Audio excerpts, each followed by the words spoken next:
The rain had been falling for hours, a cold and merciless reminder that winter had fully arrived. Inside a small bakery on the corner of Maple Street, the door creaked open, and a shivering woman stepped in. Her clothes were worn, her hair damp from the storm, and her eyes carried the quiet ache of someone who had survived more pain than she ever deserved. Everyone in the bakery turned to look. She lowered her gaze, clutching a few crumpled coins in her fist. She walked up to the counter, voice trembling. I only have enough for one slice of bread. Please. I just need it for my daughter. She hasn't eaten since yesterday. The cashier hesitated, unsure what to say, when a deep voice rose from a corner table. Sit down. Eat first. The entire shop fell silent. The woman turned to see a man in a crisp black coat, a laptop open in front of him, and a little girl sitting beside him munching on a warm croissant.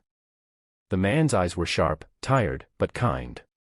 He closed his laptop and stood. I'm serious, he said with gentle authority. You shouldn't be worrying about paying before you've even eaten. Please, come sit. She froze, unsure whether to trust him. People didn't usually help without wanting something in return. But the warmth in his voice, it was real.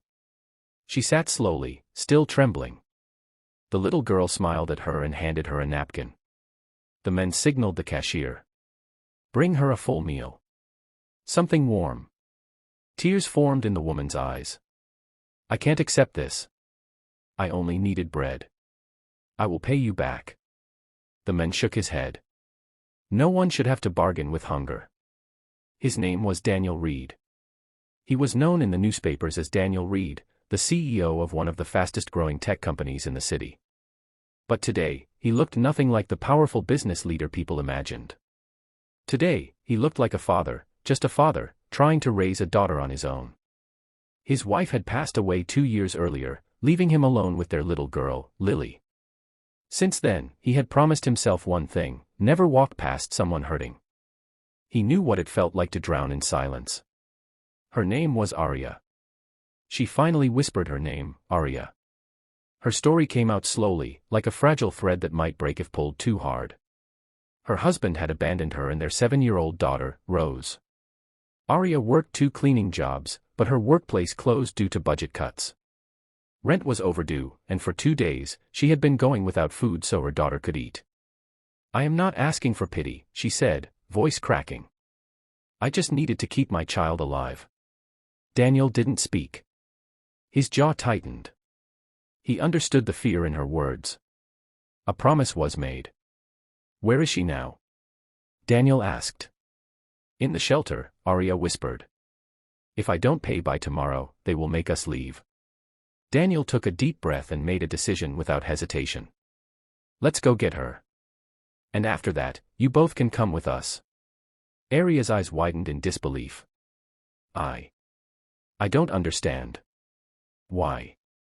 Daniel turned to look at Lily, who was swinging her little legs cheerfully. Because my daughter still remembers what it is like to lose more than a child should. And because if I let you walk away hungry today, I wouldn't be able to live with myself. The challenge is ahead. Arya didn't simply accept help. It was not easy for a woman who had stood alone for so long. Everyone at Daniel's company questioned him. Journalists whispered rumors. Some employees resigned, calling his actions foolish and unprofessional. You're ruining your reputation for a stranger, the board members said. Daniel answered with a calm, unwavering voice. I am saving a family. If that ruins my reputation, then it was never worth having. Arya worked hard. She earned her place, starting as a receptionist at Daniel's company, but her dedication and intelligence didn't go unnoticed. She studied at night, worked during the day, and raised her daughter with dignity. A year later, Arya stood on a stage, tears shining in her eyes, as she received her promotion to head of community outreach for the company. She was no longer the woman begging for a slice of bread. She was a woman rebuilding her future, piece by piece. The world didn't need another powerful company, she said in her speech. It needed a humane one. Daniel didn't just feed me. He restored my ability to dream. Daniel and Lily stood in the front row, clapping with pride. Final message, inspiring YouTube ending. That cold winter morning, Arya tried to buy a single slice of bread with a handful of coins. But a single dad CEO told her, "Sit down.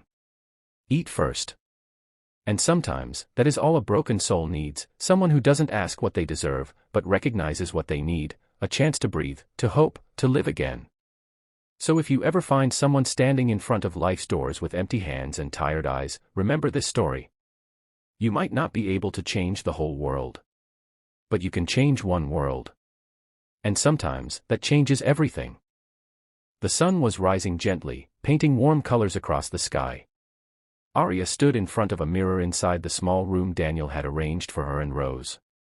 For the first time in many months, she did not look like a woman defeated by life, she looked like a woman about to rebuild it. Rose tugged on her sleeve and asked in a small hopeful voice, "Mom, we won't sleep hungry again, right?" Arya kissed her daughter's forehead. "No, my love. Not anymore. Today, we begin a new life. First test at the company." Daniel welcomed her to the company with a kind smile, but Arya could feel the questioning eyes of others. Is she the poor woman the CEO hired out of pity? How long will she last here? Arya ignored the whispers and stood at the receptionist's desk. It was all new, calls, schedules, documents, meetings, but she promised herself she wouldn't fail. By noon, a senior secretary named Maya, known for her cold attitude, walked up to her and said mockingly, "This place isn't a charity, Arya. You came because the CEO felt sorry for you, not because you earned it.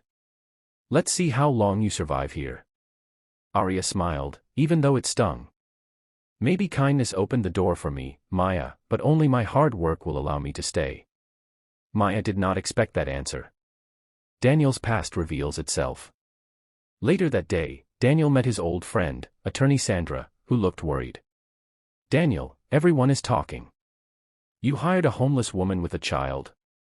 The board thinks you're losing your judgment." Daniel sighed deeply. "I saw a mother terrified of losing her child, Sandra. I saw the same fear I saw in my wife's eyes the night before she died. If I can save even one family from breaking apart, then let them say whatever they want." Sandra had no response. A person speaks differently when the truth comes from the heart. Another challenge strikes. 2 weeks later, the company prepared for a major presentation. Arya had worked carefully on the required documents, but when Daniel asked for them during the meeting, she realized they were missing. Voices whispered, "She's failing already. I told you she couldn't handle this." Maya smirked silently. Arya swallowed her panic and said calmly, "I take responsibility, sir. Give me 24 hours, and I will bring you those documents." Daniel looked into her eyes and saw something rare, courage without a shield. "You have 24 hours, he said firmly. The night of truth." Arya spent the whole evening searching, digging through files, checking every possibility. Finally, she got access to the CCTV camera footage, and there it was. Maya had hidden the documents in her desk. The next morning, she walked into Daniel's office holding the files.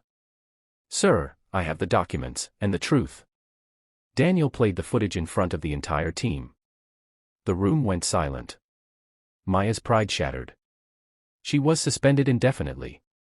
Then Daniel looked at Arya and said something no one in that room would forget. "Some people fight for power.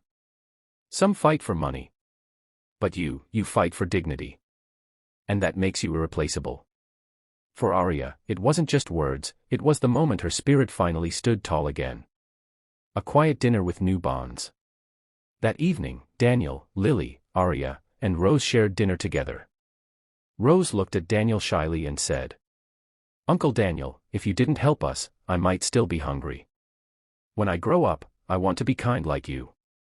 Daniel's eyes softened. "And I want you to grow up in a world where you never have to prove you deserve to live. You were born deserving." Arya lowered her head, tears quietly falling, but for the first time, they were the tears of a heart healing. End of chapter 2. Arya was no longer a desperate woman begging for a slice of bread. She was a woman reclaiming her place in the world. Daniel was no longer just a CEO. He was slowly becoming the protector of a family he never knew he needed. The story has not ended. In fact, Destiny had only just begun to write their next chapter.